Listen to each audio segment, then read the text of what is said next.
I've always had a soft spot for older cars that were just built right and kept going. Everything these days feels like it's meant to break down in a couple of years and force you to buy all over again. And with the average price of a new car hitting $50,000 for the first time ever, it's worth remembering there are some real gems you can get for a tenth of that. So if you're shopping around that $5,000 mark, I want to walk you through the cars I would recommend without even thinking about it. We'll start with the tried and true options, and then get into the stuff that has a bit more character. And these are all cars that you can be confident in, drive every day, don't kill your wallet, and still feel good to live with. Now, let's just get the obvious one out of the way. The Corolla is exactly what people say it is. Simple, predictable, damn near impossible to kill. Even after a couple of owners, they will hold themselves together better than almost anything else at this price range. You'll see everything from $1,500 beaters to clean ones from around $4,000. If you can, shoot from anything from 2009 to 2013. You get the nicer interior, they just feel newer. It's totally worth spending that extra money if it's been cared for. What I love about Corollas though is just how little they ask of you. You give it even the most basic maintenance, and in return, it will give you years of service. The only knock I can even think on it is that some of the 2009 to 10 models burned a little oil if the owner wasn't great with oil changes. And older AC units can wear out a little bit, but that's it. Like when you're checking one out, let it idle for a minute, make sure the AC blows cold, and if you're in a state that salts its roads, take a quick look underneath for rust. If it's clean, this is a green light. But now, if the Corolla is the chill one, the Civic has a bit more personality. Even the base models are light, kind of jumpy. Honda just knew how to make a small car feel fun back then. It's the kind of daily that makes a boring commute just feel less boring, you know? Now, as great as the reputation here is, there are a couple of things worth knowing. If you can stretch for a 2010 or later, do it. Because some of the 2006 to 2009 cars had cracked block issues. Not great. It's super, super rare. It's always best to check the coolant level and look for any signs of past overheating.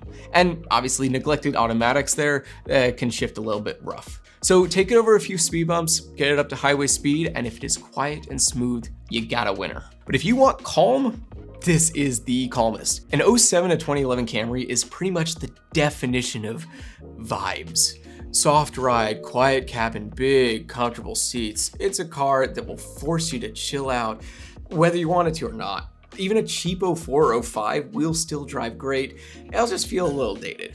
They did have a 6-cylinder model during this era, but the 4 cylinders are the ones to get. They're just easier to live with. Some 07 to 09 cars burned a little bit of oil, but again, that was usually an owner issue. So check the oil cap for any sludge, make sure the transmission fluid is pink, not brown, and give the AC a quick test. If everything looks normal, the Camry is one of the safest bets in used cars.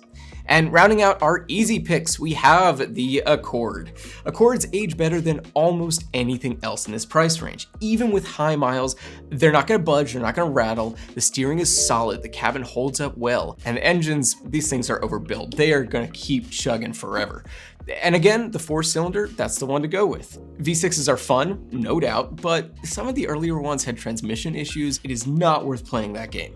If you're checking one out, start it cold, listen for a smooth idle, check around the power steering reservoir for leaks, and take it over some rough pavement. A clean Accord, almost always a good idea. All right, we got the staples out of the way. Now let's get into some cars that are actually fun to talk about, because cheap does not have to mean boring. Okay, this one is my absolute favorite budget car. The Mazda 3 is just alive.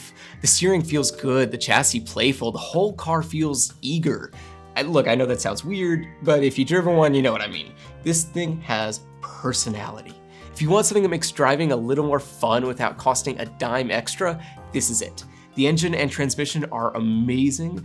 The only thing that can kill these guys is rust. I'm serious, rust is the true enemy here. Wheel arches, subframe, rocker panels, you gotta check it all. If the body is clean though, you get a driving experience that has no business being this good for this little money. And then think of the Mazda 6 as the more grown-up version of the Mazda 3. Same sporty DNA, but more space, more comfort, more stability on the highway. And these things are way better to drive than people would expect. Of course, Same rust warnings apply. That's really the only Achilles heel here. So take a good look underneath and around the wheel wells. If everything checks out, you get a ton of car for the money with a little fun baked in. All right, this is my sleeper pick. I'm planting my flag right here. The Fusion doesn't get nearly enough credit, but if you want a cheap daily that feels solid, won't complain, this is your car. And I know, it's a Ford, it's American made, they're all trash. Nah, man, the 4-cylinder models in particular are so dependable. They got cheap parts, they're easy to own. Skip the hybrid, okay? The battery cost ruins the value. As far as issues, a few, okay? I mean, a few of the early 2010s had electric power steering issues, so test some slow turns, and occasionally you'll hear clicking from the AC, but that's more annoying than serious. If it drives smooth, I'm telling you, the Fusion, one of the best cheap cars on the used market. All right, this one might be a shocker, but I really do love it, okay? The Vibe, it looks like a weird little hatchback, but underneath it is almost entirely Toyota. Like literally the same engine family as the Corolla and the Matrix. Please don't knock it just for the GM logo. And now it seems to be the trend, the smaller engine, the 1.8, that's a safer choice. The 2.4 is fine too, but it can drink oil a little faster. Now, fair warning, the interiors here are cheap. There is no luxurious leather or massage seats. This is plastic all the way, but the mechanicals more than make up for it.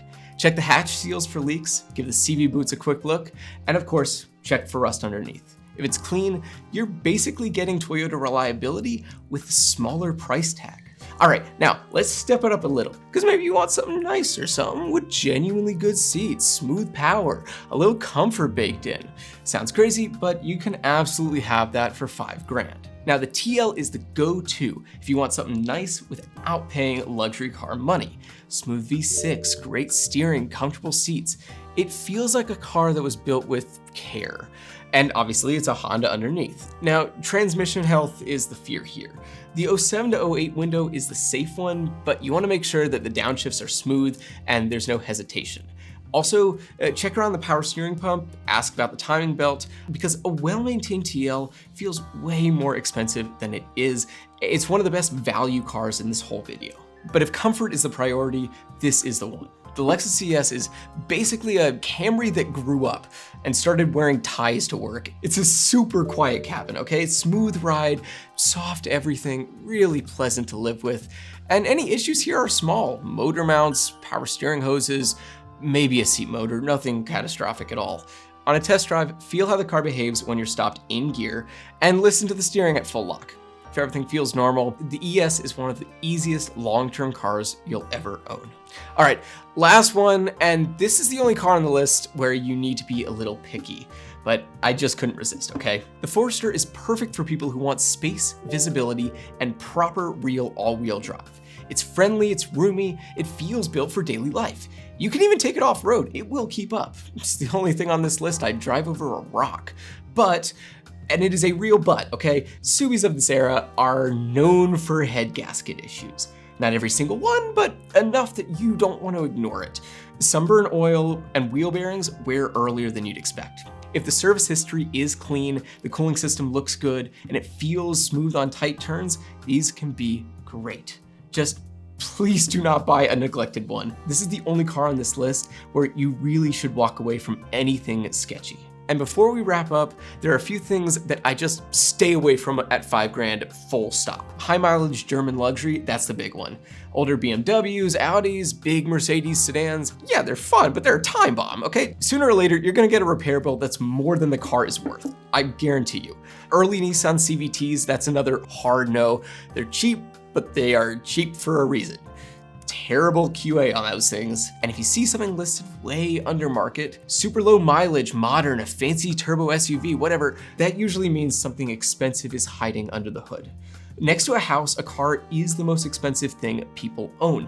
They're gonna do their research before listing it for sale. And honestly, and this might get me in some hot water, if it's modded, I'm out. Not because mods are bad. I love mods, I love modding my own car. It can be great, but at this price point, you don't know who did the work or how the car was treated afterward. Stock cars, plain and simple, are just a lot easier to trust.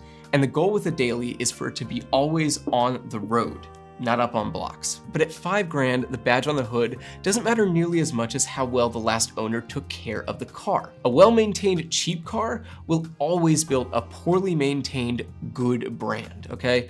Take your time, trust your gut, and always please get a pre-purchase inspection. It is genuinely the best $100 you will ever spend. And if the seller is trying to talk you out of it, walk away. Because look, I know buying a used car can feel like a minefield, especially when you're trying to stay under 5K. So if this helped you get a better understanding of what's out there, that's awesome. That's why I'm doing this, okay?